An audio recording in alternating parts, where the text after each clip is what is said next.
Our next discussion will delve deep into the critical subject of elections, misinformation, and democracy. Our moderator for this discussion, Ed Vaizey, he is a member of the House of Lords, a media columnist, a political commentator, and a barrister. He and a panel of experts will guide us through what it means to safeguard democratic institutions and their processes in the context of AI and information warfare. Please join me in welcoming Ed Vaizey and his panel to the stage.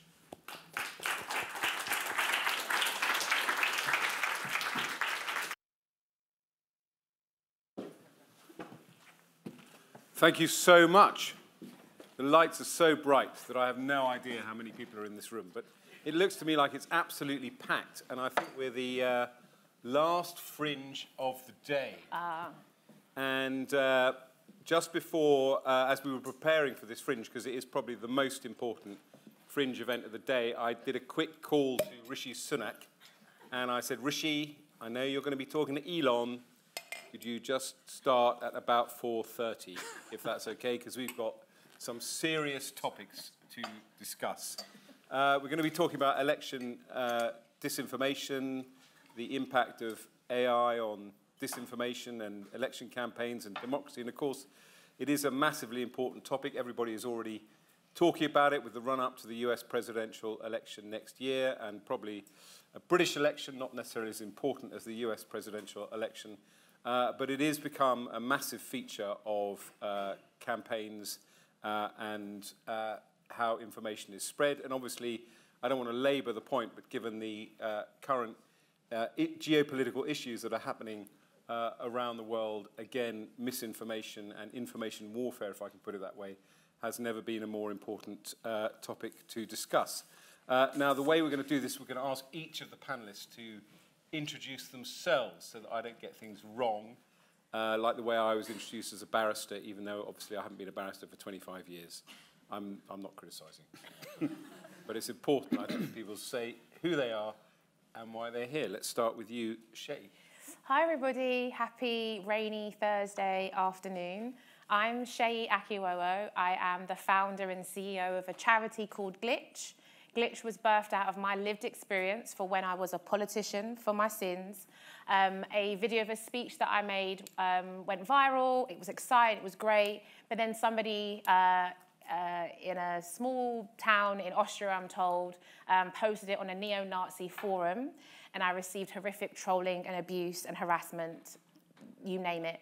And I saw that this was a barrier to women entering politics. We had done such good work to try and get women representation in Parliament and in local levels. I want to say that's also really important when we talk about elections. It's not just in Parliament, but devolved assemblies and also local governments. That this threat of online abuse, online harms, election integrity, this was before generative AI, was a threat. And so Glitch is birthed out of that, wanting to hold tech companies, bad and good, to account for how they can make the online spaces safer. And over the last few years of running Glitch now and delivering training, workshops, helping to change the law to include women in the Online Safety Act now, and congratulations to any of our partners that are in the room. What I've learned is that the importance is in online safety, in creating technology with safety by design in mind, is that you have to center the minoritized voices. You have to look at who's not in the room. And I ask us to check who's not in the room today and who wasn't invited to be in the room at the AI summit, and making sure that tech is not evolving, not being designed, not advancing without making sure it protects the most minoritized. And that's women, that's Black women, that's LGBT groups, and that's what Glitch is all about. Well, thank you for that. Andy.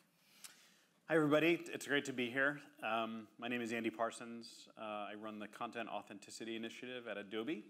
Hopefully there are many Adobe users here, but if you don't know the company, we make all sorts of tools for creators, like Photoshop, perhaps the most famous or infamous among them, but also tools for video editing and all sorts of manipulation, if you will. And in general, Adobe regards editing as a good thing if tools are deployed and used responsibly.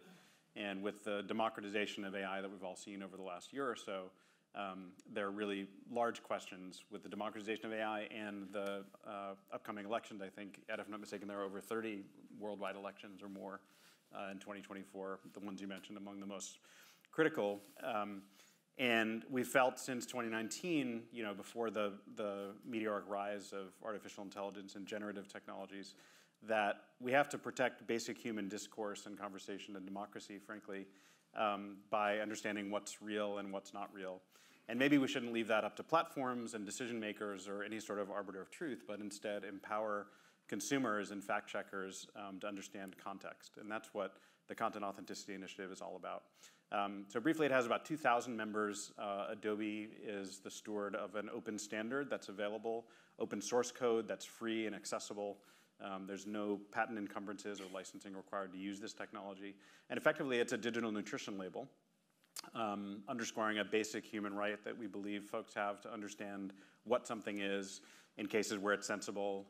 Although it's privacy preserving, it may be important to know where it came from, such as something purporting to come from the BBC, knowably, cryptographically, verifiably coming from the BBC. So working on those technologies, we're making them accessible. And I hope to talk today about, rather than imagining technologies that might be helpful in the disinformation ecosystem, especially given the urgency we all feel around the upcoming elections, something that's pragmatic, available today, and that can be deployed. Brilliant. Thanks, Andy. Mariette. Hi, my name is Marietje. I'm originally from the Netherlands, where I served as a member of the European Parliament for a decade, 2009 to 2019. Was involved with a lot of lawmaking around keeping tech in check, because I actually do believe that we need rules, so maybe that's a point of discussion that we can take on here at the panel. I think it makes no sense that tech as a sector has evaded regulations that are completely normal when we look at the safety of using medicine or chemicals or cars for that matter. But after serving for a decade, I stepped down and continued to work on technology policy, but now in another political hub, a technical hub, Silicon Valley. I work at Stanford University now, where I'm focused on making sure that some of the latest cutting-edge research that helps us understand these technologies also reaches policymakers to inform them better. One of the problems is that a lot of these proprietary systems made by companies that are so powerful are completely intransparent and hard to discern from the outside, even if good public policy should be based on facts and good information. So I think that's one of the things that we need in order to make sure that there is better oversight over technology, including AI. Brilliant. Thanks very much for that. So technically, there are sort of three recovering politicians on this panel, because I was an MP for 14 years, and I was the technology minister under David Cameron. It occurred to me I hadn't properly introduced myself. I now chair Common Sense Media in the UK, and Common Sense is the largest US not-for-profit which campaigns for kids' internet safety online. And in fact, next week we'll be publishing some research on AI and how it affects kids and the tools that they use in education. And I completely agree with you, Marietje, that regulation is something that is necessary. I remember very much when I was the tech minister, there was no shorter way for the technology companies to brand you as an idiot when you started talking about regulation, because that was very much not the spirit of the times. But my view is very much that politicians operate in the public square. They represent what citizens have concerns about, and there should be a coming together of people in terms of what regulations are suitable to help people navigate this new landscape safely. Now, Marietje, you were at the AI Safety Summit yesterday. You were in the room, and you obviously have been working a lot on policy in this area, and you're pro-regulation. Do you want to speak a bit about where you see things going in terms of safety, in terms of the disinformation space, and where you think perhaps policymakers could and should intervene? Sure. Those are a lot of questions, but I'll do my best. It's an overarching question. Right. So what's interesting is that there's not a city council, a parliament of a country or international organization, whether we look at the G7 or the UN or the OECD or the Council of Europe, anywhere in the world really, from close to home to further away, policymakers, politicians are grappling with what do we do with AI. And I've never seen such a sense of urgency and a meeting of minds, but a big question of what should we do? So there's a huge political will without a clear agenda, and usually it's the other way around. People have a clear agenda, then they have to muster the political will, build coalitions, and get things done. And that kind of display of doing something and being a part of looking at what is needed to put guardrails around AI was definitely also on display in Bletchley Park yesterday. I think it's a prestige project for this government, for sure. They really want to signal the UK is open for business, for investments. We want to be a big hub for AI. And one way to kind of counter the concerns is to focus on AI safety. Now, that sounds very sensible if you're not a part of sort of the intricate, almost tribal discussions between AI experts, because some people worry that by looking at safety risks, sometimes called existential risks, catastrophic risks, really the worst kind of problems that might emerge if AI continues to rapidly evolve and become much more capable, that kind of future scenarios overshadow the real problems in the here and now. Known discrimination and bias, known concerns about amplification of disinformation in ever more sophisticated ways through synthetic media, but also the deception of consumers, fraud, crime, that can really go on steroids because generative AI can just, scale the creation of different kinds of messages tweaked for the receiver, targeting much more specifically in ways that put all the problems that we now know we saw on social media on steroids. And so I would have loved to see more commitment to regulation from the UK government. Of course, I'm not surprised that wasn't the tone, but certainly that was not what the summit was about. At the same time, there were representatives from civil society.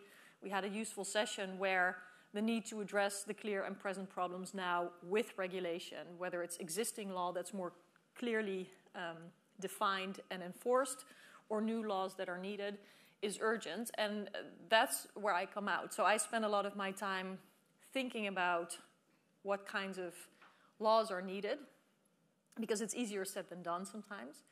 And what kind of preconditions do we need for that better lawmaking, such as access to information, such as better accountability of the companies? Because when you really think about it, and we saw that at Bletchley Park as well, there's a handful of companies, maybe 10, that have the most power in this whole space of AI and generative AI.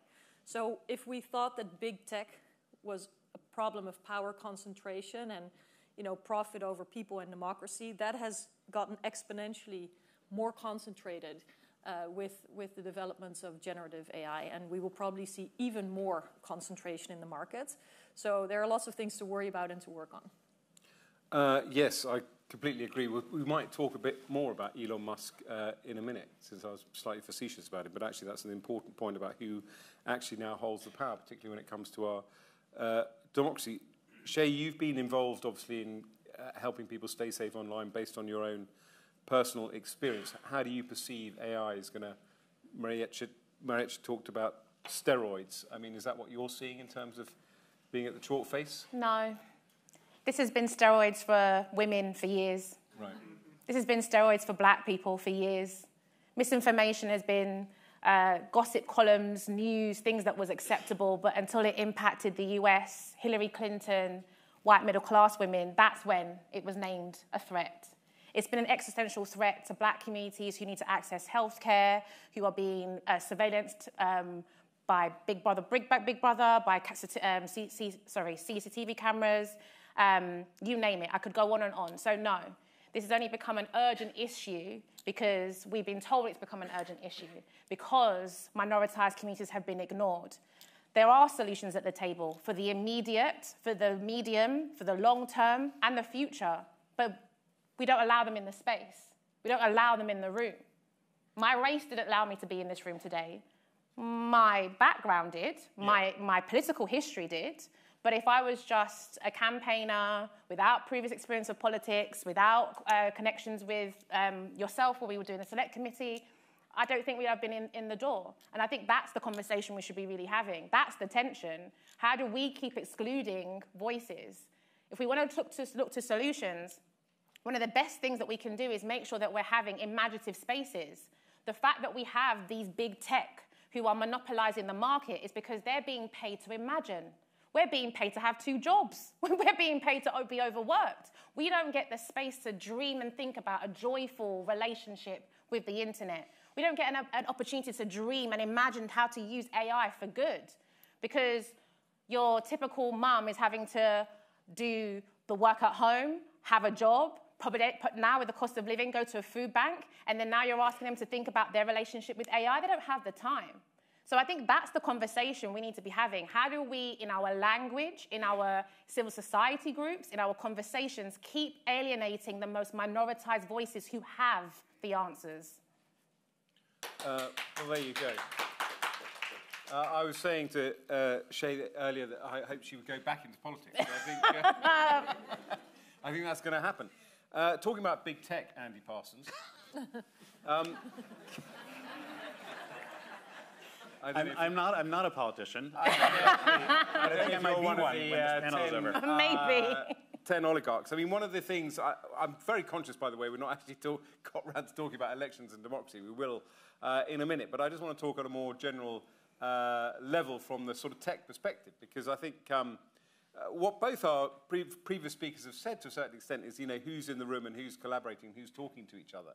And there is no solution, as I said earlier, of sort of top-down, just government saying, do this. It has to be a partnership with tech. And the solutions have to be, to a certain extent, regulation and education, but also technology tools that people can use, as it were, to counter what is going on. How do you see the kind of landscape in terms of the tech companies working on this issue? So I agree with Seyi that there is a bit of a potential oligarchy. I think it starts with closed source solutions that can be walled gardens. For example, things that address one particular vendor's AI generative tools. You know, Adobe's taken a very different approach, which is to, number one, train on Adobe stock, which is, you know, stuff that we license from creators, compensate creators, and then material on the internet that has copyright that's expired. However, I fully acknowledge, as do we as a company, that there's much more work to do around bias, because just because something is free or licensed doesn't mean it's equitable in any way. But there's a lot of work done inside Adobe to make sure that our tools are properly licensed, are not taking advantage of anyone's copyright, and that they have as much bias reduced as possible. And there's a whole process I'm happy to talk about around AI ethics inside.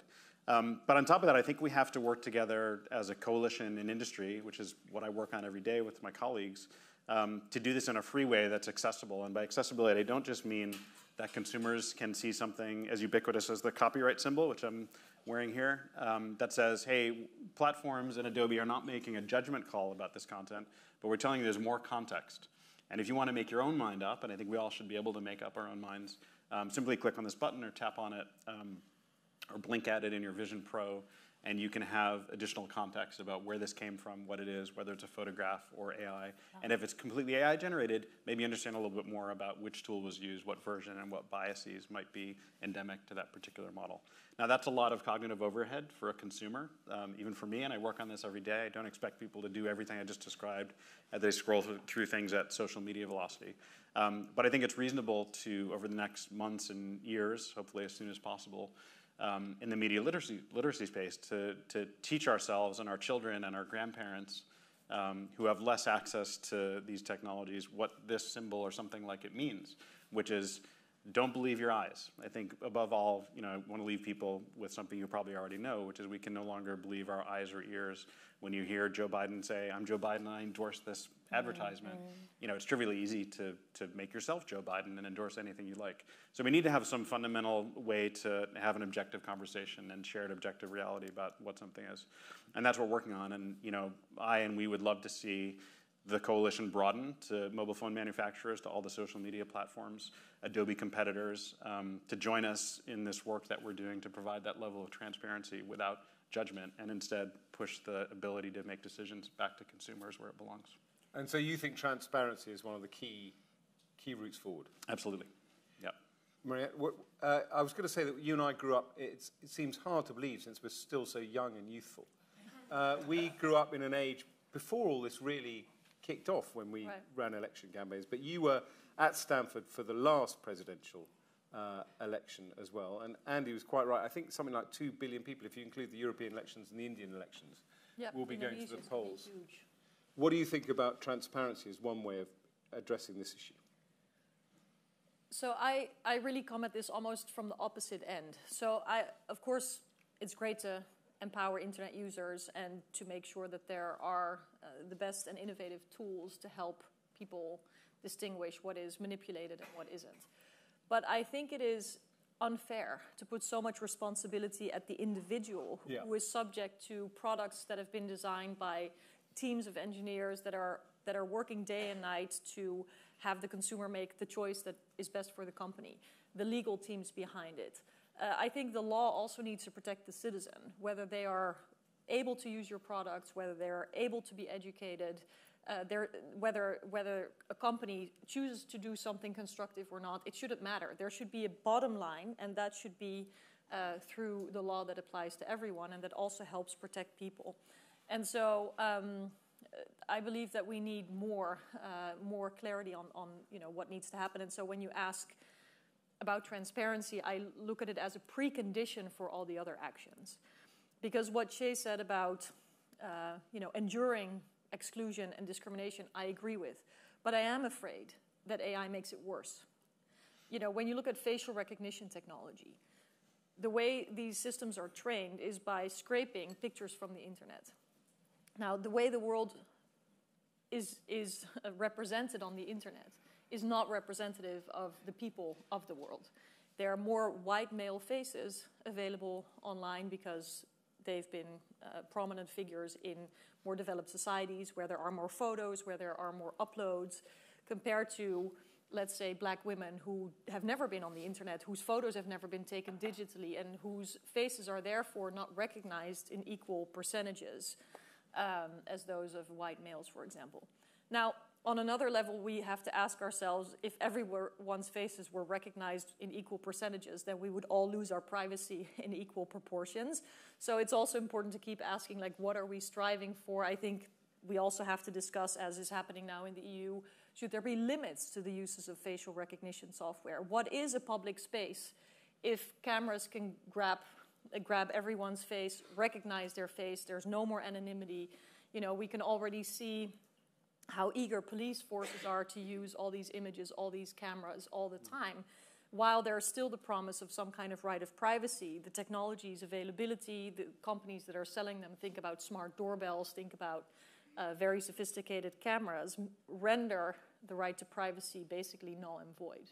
Yeah. And so I've touched upon the right to privacy, I've touched upon the right to equal treatment, and both of those are under enormous pressure just because these technologies are advancing so fast. So it's really important that the laws that we have, forget about new laws, the laws that we have are actually enforced, and that we then try to understand what is new that is needed to make sure that our democratic societies live up to their promise.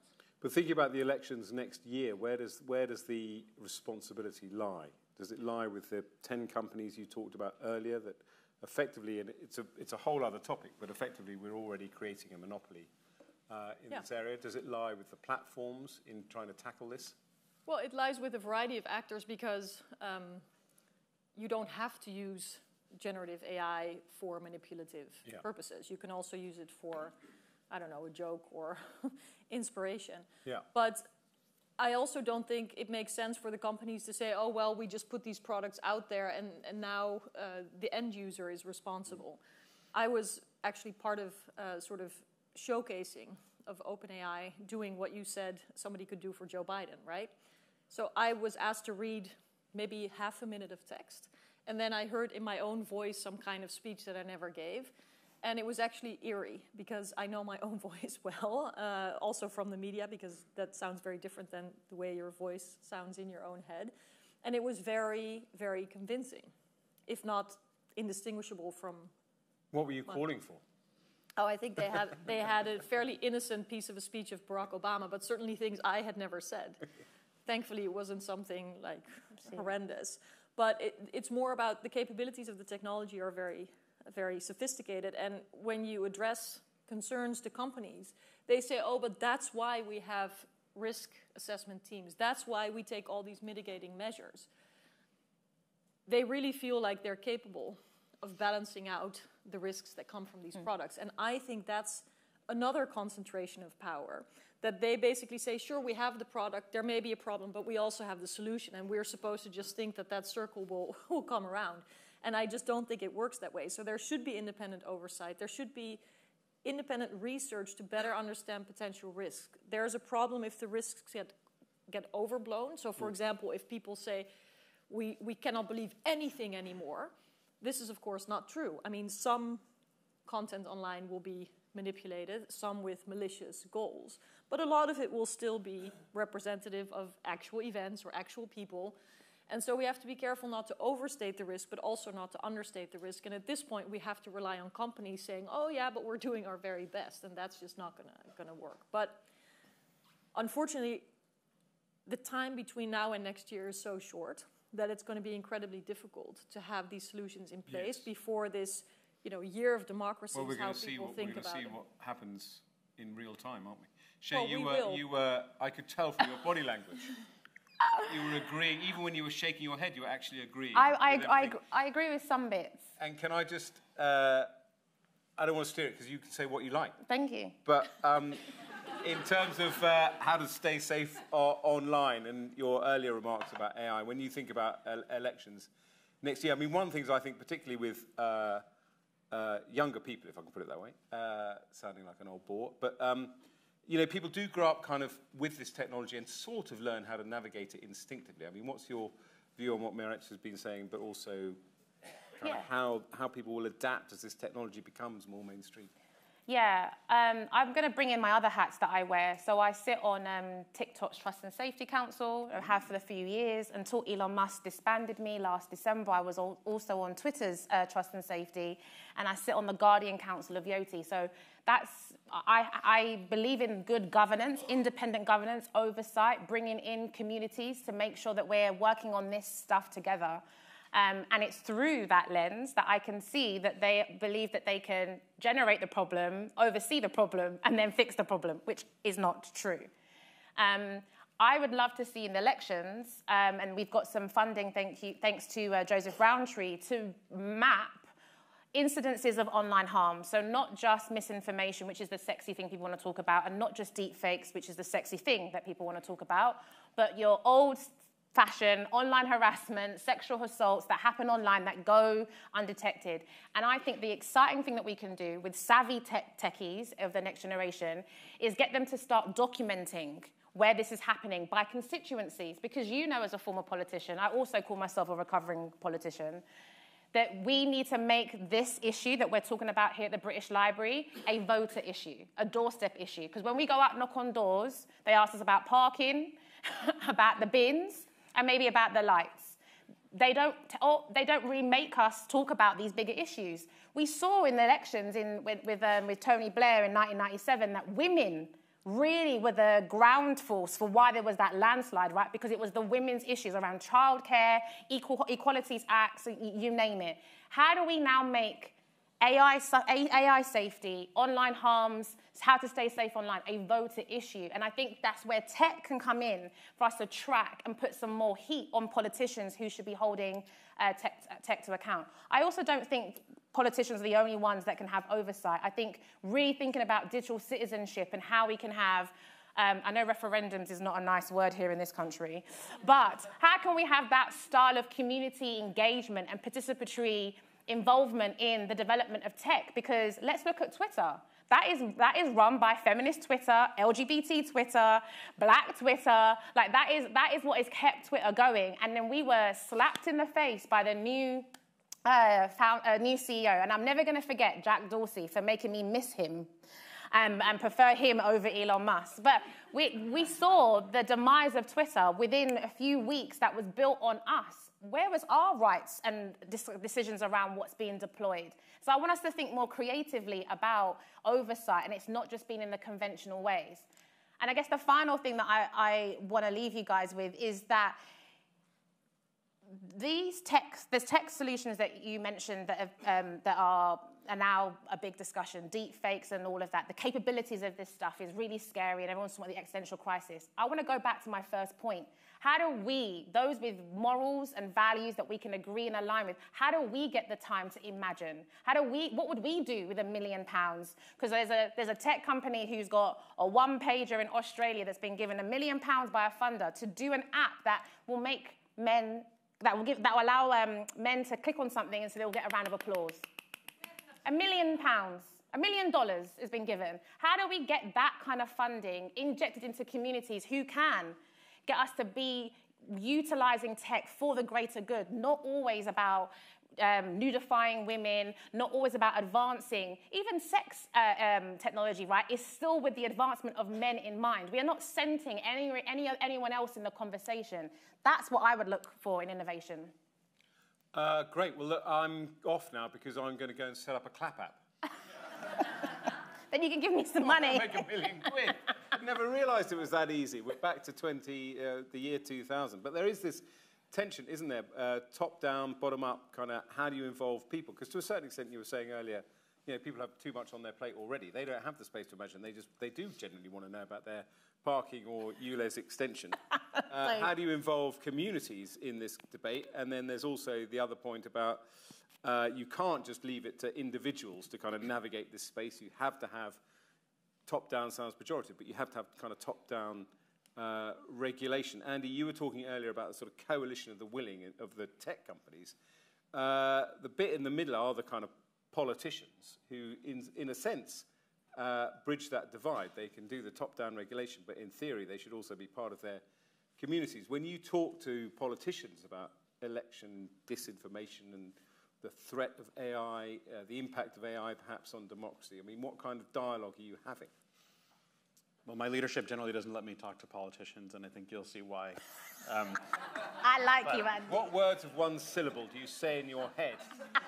You're pushing your face against the window where people are... They do, and frankly, I think I have a convenient message to deliver, which is, again, partially about transparency. I want to come back to something Marietje said. But the Coalition of the Willing isn't just technology. Like the coalition that we run in the open, that's not run by Adobe, it's a nonprofit, it's in the Linux Foundation. It's an open standards organization with proper governance. It includes folks like Witness, who some people might know, that's an NGO and a human rights organization. So we think together with Witness, who's not a big tech company, is a nonprofit, is not always aligned with the interests of big tech. I'm not sure if Adobe even is considered big tech, but for it's not. I was being facetious. Of course. You're one of the good guys. We like so. I hope so. But those conversations often have to do with ensuring that the technology is privacy preserving. And if it's not open and everything's happening in a walled garden inside a single company, I agree. It's quite challenging to consider that you can build a generative model, for example, that generates incredibly photorealistic, creative things. But the more creative and the more easy it is to use, the more dangerous it is if it's in the wrong hands. And therefore, there needs to be some baseline shared technology that's free. The other piece of accessible I want to come back to is it should be accessible to a single developer or a guy building a clap app that maybe uses generative technology. And that's fine as long as you're transparent about what it is. As I said, and I agree with everyone, it's not enough to put the decision-making power into the hands of consumers. I think it's important and it's part of the answer here. But it's not the only answer, and it is ready now. It is something that can be deployed now. However, it can also be used by responsible companies and NGOs and nonprofits to moderate content. These are trust signals that we can all agree on. These are, and let me just talk a little bit more about this nutrition label idea, which is, now yes, nutrition labels across the world required government to say, thou shalt put nutrition labels on food. That was extremely successful, right? I can walk into a store, I can buy a sugary cereal for myself or a candy bar, but I have the right to know what's in it and what it is. Doesn't mean I can't buy it or that I shouldn't use it, but the responsibility is mine whether to decide to feed it to my children, and nobody's going to impugn me if I decide to do that except my wife. So, that sort of, very simple, accessible information is helpful to consumers. And again, I don't want to overstate that it's the only answer, but it's part of an answer, and it's available to deploy right now, and it's very simple. And it's not something that a single company controls or deploys or understands. It's something that we can all comprehend. And there are measures in place in the specification of the governance structure to make sure that those things are not controlled by a single company or a tech oligarchy. So again, something that we can do soon and now, and I would hope in a meaningful way for the upcoming elections. And what about the conduct of us politicians during elections? Because I think the bit that's missing from this discussion is we can have the top-down regulation, we can have the community engagement and education, we can have the good tech engage, but frankly, quite a lot of politicians are quite happy to spread this disinformation. I mean, it's on a spectrum, but very few will call out a malicious video against their opponent, perhaps. Well, no, it is a huge problem. I mean, disinformation spreads fast online, and synthetic media is harder to discern from sort of authentic human spoken or human acted activities. But the fact that the US president was spreading disinformation from the White House is obviously one of the biggest problems and threats to democracy that we could even imagine. The former US president? President Trump. Yes. Just no, not Joe Biden. But it has become completely mainstream and acceptable to also use generative AI in political campaigns. That's right. The Republican National Committee is what it's called, I guess, has used a generative AI video to sort of present an apocalyptic vision in Hollywood style of what would happen if Joe Biden would win again. And there are consulting companies in the United States where actually, disproportionate amounts of money are spent on campaigning anyway. And, we can't compare it to how things work in Europe, even in the worst cases. Money is such a huge thing, and there's a whole industry around political campaigning where I frankly think often the candidate doesn't even know, not to say they're not responsible, because they are responsible for their own campaign, but I think these techniques that are used are so far beyond what they can even imagine in terms of, data analysis, in terms of the use of AI in a variety of ways. And I think one thing that we have not talked about enough, I agree with Seyi, that the whole, disinformation and deep fakes is sort of sexy topic. But the other side of it is that AI allows for much more specific targeting of audiences. And that also means that vulnerable communities, like, for example, Spanish-speaking immigrants in Florida, get targeted in ways that the mainstream doesn't pick up because it's in Spanish. And there could be all kinds of other examples where specific audiences are targeted. Could be all kinds of reasons why that specific audience. But most elections these days are decided on small percentages of difference. So it doesn't help to think, oh my goodness, the majority of people are not going to be convinced by these videos or by these messages or by these fakes even. The point is, it only takes a small percentage and often a specific demography of people to swing elections. And knowing where exactly those people are and knowing how to reach them has also become a whole lot easier with generative AI, because greater numbers of data can be crunched, and then targeted messages can be targeted to ever more specific sets of people.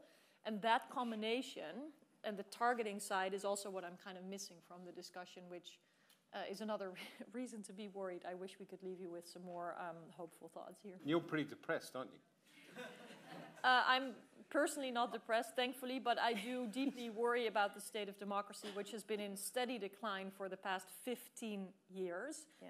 And those 15 years have also been years during which tech has become a much more important part of our lives, and companies have grown in their concentration of power and their influence over our lives.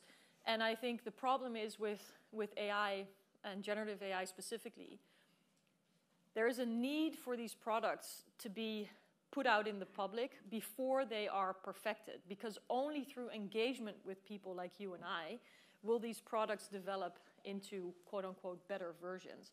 And so the incentives on the part of companies is not only put it out because then we're quicker than our competitors, but also put it out so that the engagement in turn trains the products to be of higher quality for, being convincing. And so the incentives are against what is needed in the public interest. And you could say that it's basically one big experiment that we're living in. We've never seen this kind of technology. We don't know exactly what influence it's going to have, whether it is indeed the existential kind of risk or, exacerbation of all the known problems that we see. But to experiment in such a significant way during an election year where indeed coincidentally, the EU, the US, India, Indonesia, major constituencies with major geopolitical influence are going to be taking to the polls. That is a kind of experimentation that indeed has me worried. And I just hope I'm wrong. I hope that our democracies are resilient and that this technology is not going to be as influential as people fear. But, you know, hope is not a strategy. So I think we should do everything we can to home in on the problem and do what's possible in the short amount of time that we have. May I inject some joy? Yes, because I was about to say I am now very depressed. And partly because I think the point made is so good, which is that I obviously see the world through a particular prism. And I think I can navigate this and I can work it out. But of course I don't know, and obviously I'm not going to hopefully create controversy, but I don't know what the Russians are saying to different countries about the war in Ukraine, for example. Anyway. I think we do know. Yeah. Well, I was but we don't see it. You know, when I see stuff on Twitter, I think I can kind of navigate what is fake and what is true. I don't think you can, in my prison. I want to say that... Can you stop depressing me? Hope. I want to say that I do think hope is a strategy alongside being pragmatic. That's how we have civil rights. Because people kept hoping for this, right? And so I think you're right. So let's be factual about the problem at hand, 100%. But let's also amplify the community organising that is happening. I am warmed by the trainings that people attend. We offer trainings on how to stay safe online, how to be an active bystander, how to spot, support, report. People want to know what to do. People want to be activated. They don't want to be apathetic. And I think if we don't balance the realism with hope, we can fall into the same cycle that climate change activists had, right? Where we were just constantly bombarded with the world ending, everything's really bad. And so people were like, well, what's the point of recycling? And then now we've had to have this whole education globally about every little bit helps. The local helps the global. Let's learn from that so we can balance the pragmatic, holding tech companies to account, at the same time inspiring hope, inspiration, and joy for those that want to create platforms that work for everybody. I think we are seeing that. I think we can amplify the two if we keep opening up these doors to allow more diverse communities in, to also challenge me, right? When I deliver these trainings, my gosh, the abuse is so sophisticated now in parties, so not just party against parties, within parties, how disabled communities are further being excluded, but yet there is such passion to want to change the platform. What do you mean by within parties? Oh, the civil war happening within political parties, right? The abuse happening within... That's the other thing, you know, we are talking about kind of protecting people, but of course we forget it's the same people we want to protect are using this technology. Against each other. And I was very, very privileged to be invited by Madam Vice President to the US Embassy yesterday to hear her speech on artificial intelligence. And there were warming things around focusing on civil society, but saying that the US can't be claiming this stuff on tech companies if it's not deploying its own AI and technology in itself. And those are key words that we can be pulling in on and mass mobilizing. And I'll end with this. You're on a roll. Oh, thank you. 100,000 people supported our petition last year with the End Violence Against Women Coalition and Glitch to get women and girls mentioned in the online safety bill. At that time, 260 pages of regulation was proposed and had no mention of women and girls, but loads of mentions of children, loads of mentions, but no mention. That's how we met. You got it in the bill, that's right. And we got an amendment in the bill because 100,000 people said women and girls need to be in the bill. We're not just mentioned once for tokenistic reasons, not just mentioned twice, we're mentioned 9 times. That's the power of community.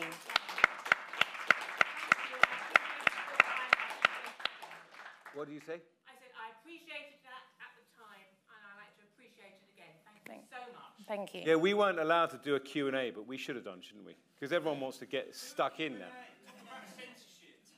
Okay, what do you want to say about censorship? Talk about the censorship of the Hunter Biden laptop by Twitter Trust and Safety Team in the run-up to the 2020 presidential election. Talk about that.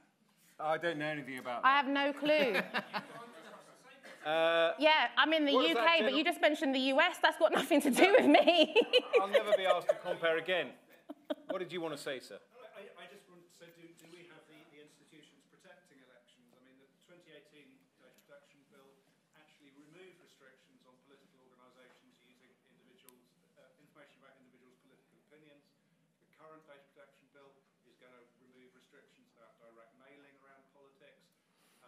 The other measures have reduced the independence of the Information Commissioner and the Electoral Commission, and the Electoral Commission announced have been hacked and may have exposed all the details of everyone who registered to vote for a decade. So, you know, it's not just all about AI, there is all this other stuff happening. It feels like no one's talking about this. It feels like everyone's looking at the AI bit and not actually changes we made that actually make potential abuses by political organisations a lot easier. We weren't technically going to have a Q&A session, and we're also out of time, but I would invite anyone on the panel to respond. I'll just make a very quick point, which is why it's such a good question, because again, in my smug, complacent world, you know, we're lucky in the UK that we don't, in my view, have the kind of US-style, no-holds-barred, broadcast adverts, unlimited spending. So perhaps, again, I'm sitting in a little fairy castle or whatever, but well, we did, of course, have a small problem here with disinformation and a referendum that we're still suffering the consequences from. And so, but I mean, that was a bus. That was old-style technology. It was a big red bus with a fake news on the side. There was also a thing called Cambridge Analytica that I'm happy to remind you of. But just to address the two things that were said by the audience, and we're being waved that we have to stop talking, even though the questions are just coming in. Of course, a lot of the problems that were there before AI or aside from AI are still very important. I was under the impression that we were supposed to focus on AI during this panel, so forgive me if we didn't focus on other things. No, don't worry about that. But You've done nothing wrong. There are still plenty of other issues, of course, and some things that we used to call data or some things that we used to call social media, we call AI today. So some of the problems are the same, just a different label on it. Then to the gentleman about the laptop story, I'm sure we can get into a long discussion about it, but I think the bottom line is we are now in a situation where companies have a lot of discretion, and we are seeing the consequences of that. And there are some decisions that people love, some decisions that people hate, but I think the fundamental challenge is how do we hold business people that have their own reasons to do things a certain way to account when they have so much influence. Great. Well, I think we've had a very wide-ranging and very interesting discussion, so thank you very much. I think that, for me, hope is not a strategy would look great on a T-shirt. Or hope is a strategy, and we could almost have a vote, depending on which T-shirt you choose to buy. But thank you to Marietje, Andy, and Seyi for a fascinating discussion. We are out of time, as it says on the T-shirt down there.